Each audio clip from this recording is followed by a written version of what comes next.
but it's absolute.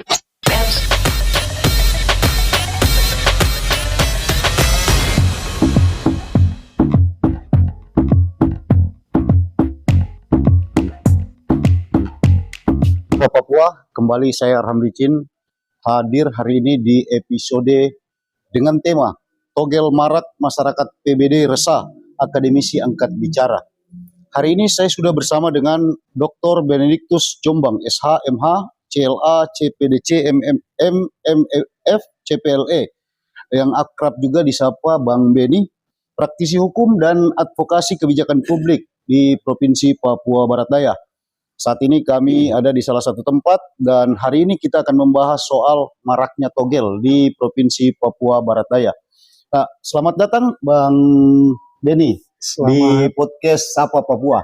Salah satu podcast yang kami luncurkan beberapa bulan lalu di Tanah Papua untuk mengakomodir berbagai isu-isu menarik yang ada di 6 provinsi di Papua. Nah, Bang Beni, kita hari ini mau bicara soal togel yang marak sekali di Kabupaten Sorong, Kota Sorong, dan beberapa kabupaten lain di Papua Barat Daya. Nah, Abang selaku praktisi hukum itu melihat secara spesifik aturan hukum apa saja yang menjerat pelaku judi togel itu di Indonesia dan bagaimana implementasinya di wilayah hukum Papua Barat Daya dari perspektif Bang Beni sendiri.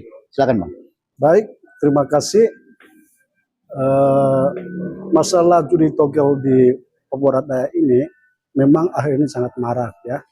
Nah, tentunya judi togel ini sangat meresahkan masyarakat.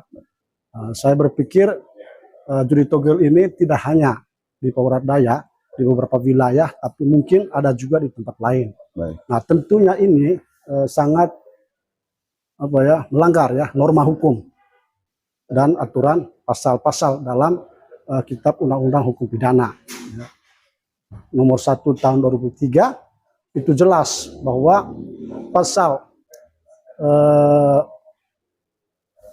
426 itu ancaman hukumannya itu 9 tahun bagi siapa saja yang melakukan perjudian togel, artinya toto gelap ya, gelap. Itu kan permainan angka begitu, dan itu merupakan perjudian yang ilegal.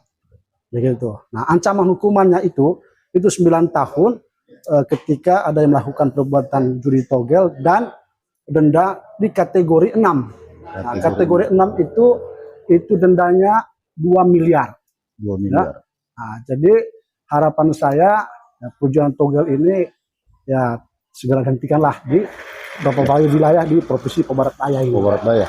Nah, Pak Dokter, itu tadi kan ada sanksi, ada aturan yang mengatur ini semua. Tapi apakah itu hanya untuk bandar, agen, atau juga pemain bisa kena dengan sanksi yang seperti itu?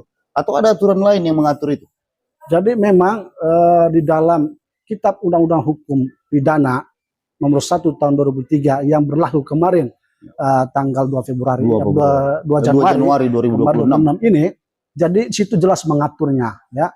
Yang melakukan, yang turut serta, bahkan yang merupakan sebagai mata pencaharian, ya itu kena, gitu ya. Itu ancaman hukuman 9 tahun, gitu.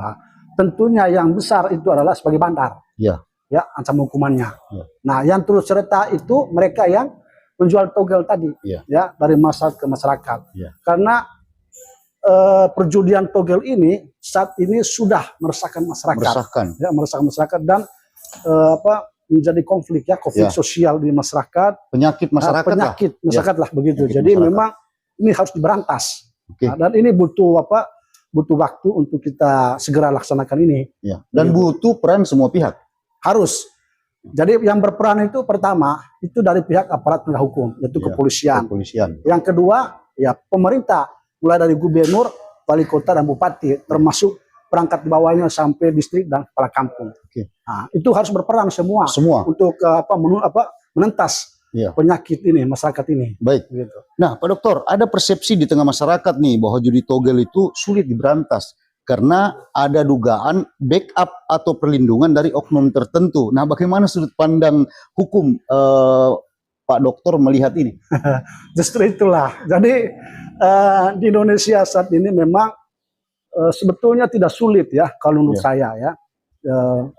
Kenapa tidak sulit menurut saya? Pertama, kalau judi togel itu diberantas betul-betul dari hati ya, dari hati oleh pihak aparat penegak hukum khususnya kepolisian, Iya. saya berpikir bahwa itu akan selesai.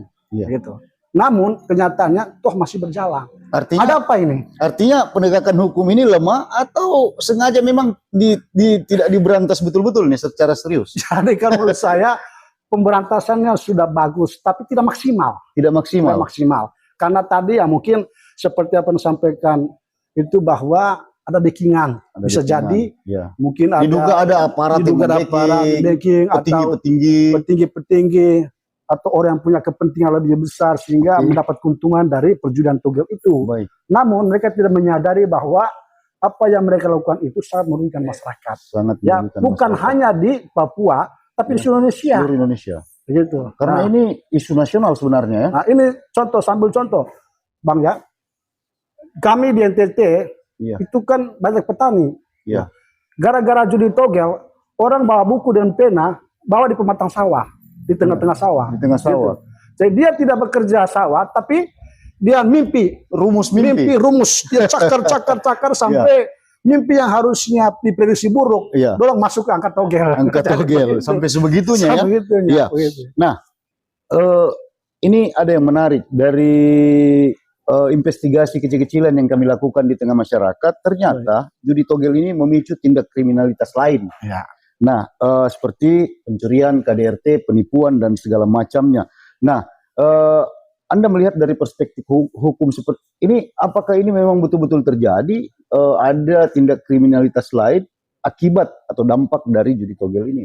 Jadi tentunya dampak yang terjadi akibat perjudian togel Ya. ini terjadi kekerasan, ya, baik di dalam rumah tangga, Oke. itu antara suami dan istri, karena mungkin uang tadi untuk beli sayur dipakai untuk beli pasang togel, beli Ya. angka-angka, Ya. begitu. Terus anak juga kurang perhatian, terus tidak cari pekerjaan yang betul-betul untuk menghidupi keluarga, Ya. hanya berharap dari judi, Ya. ya, dan tidak ada judi itu jadi orang sukses, Pak. Yang ada. Nggak ada Itu ya. hanya menjual mimpi Itu saja. hanya jual mimpi saja, Iya. dan itu bermimpi saja. Terus berikut dampak dari perjudian togel itu banyak masyarakat yang apa? Mungkin ada kasus pencurian, Ya.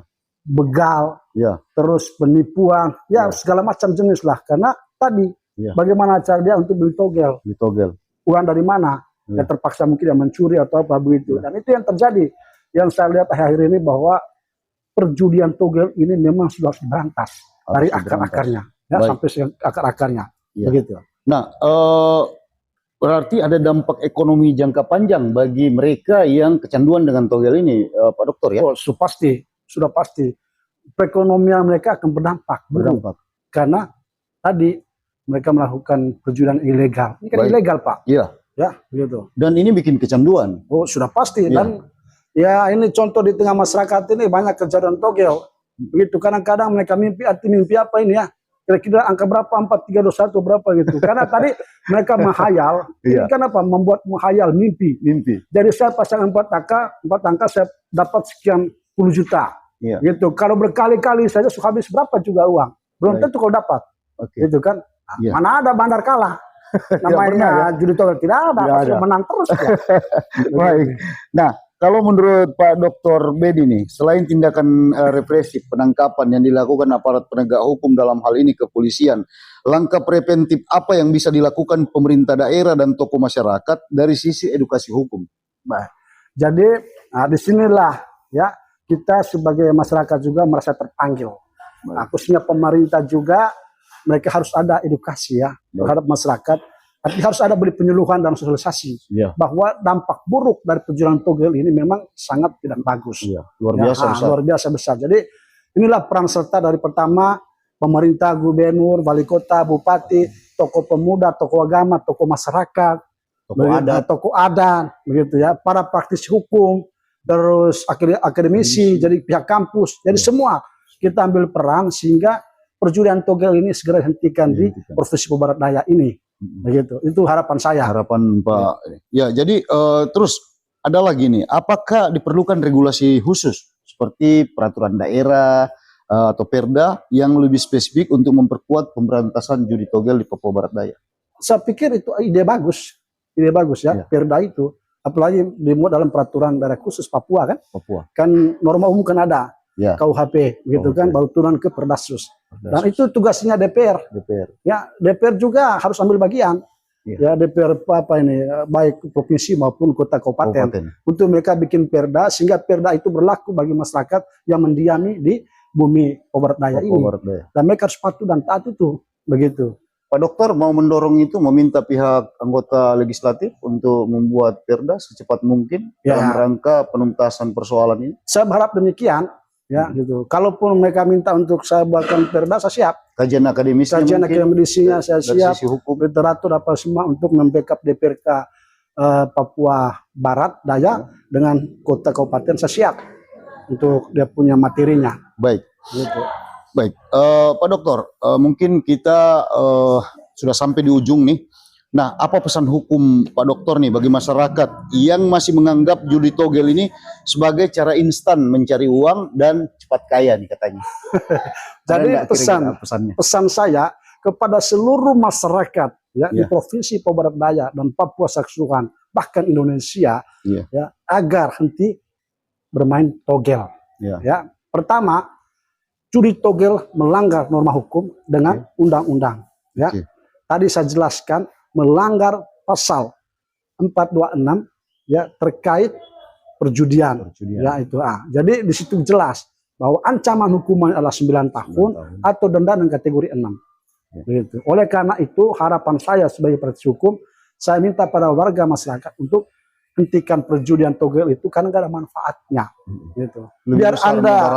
Biar Anda mimpi sebesar langit untuk mendapatkan hasilnya, itu tidak akan. Nah, Tuhan juga tidak memberikan gampang-gampang kepada manusia, tapi harus bekerja. Karena apa? Mudaratnya lebih besar, rusaknya daripada kebaikannya. Lebih banyak keburukannya. Dan sudah banyak pengalaman yang terjadi di Papua Barat Daya ini. Akibat togel, berantakan keluarga, pukul istri anak, kekerasan rumah tangga, banyak pencurian, mungkin bisa jadi begal apa segala macam. Nah, jadi mari semua komponen elemen stakeholder bergandengan tangan, kita sama-sama ayo berantas perjudian togel ilegal ini. Baik, terima kasih Pak Dr. Benedictus Jombang yang telah hadir di podcast Sapa Papua di edisi ini, dan semoga apa yang beliau sampaikan ini bisa bermanfaat dan bisa jadi salah satu acuan bagi para penegak hukum dan pengambil kebijakan di Provinsi Papua Barat Daya dalam hal pemberantasan judi togel ini, khususnya judi togel online. Ada yang mau ditambahkan? Saya mau tambah sedikit.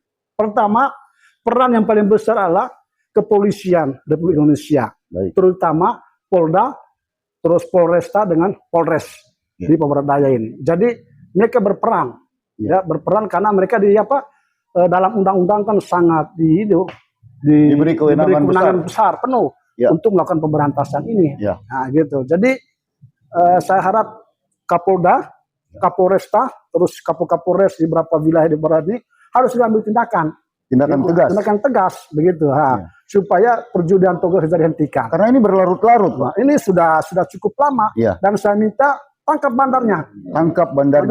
Gitu. Baik. Apakah dia di sini, di Jakarta atau di Surabaya atau di mana, tangkap dia. Sehingga Pak, begitu dia diberikan tangkap, nahan atau apa, yang dibawa tidak akan berani, Pak. Pasti. Gitu, dan stop backing-backingan, tidak ada zaman backingan itu. Ini negara hukum, Pak, ya. Jadi semua harus taat dan patuh terhadap hukum. Gitu. Baik. Terima kasih Bang Beni atas kehadirannya di Sapa Papua edisi kali ini. Stop jual mimpi. Jadi marilah kita terus bekerja dan berikhtiar dengan cara-cara yang lebih elegan. Saya Arham Licin, sampai jumpa di Sapa Papua edisi berikutnya. Salam. Selamat malam. Selamat malam.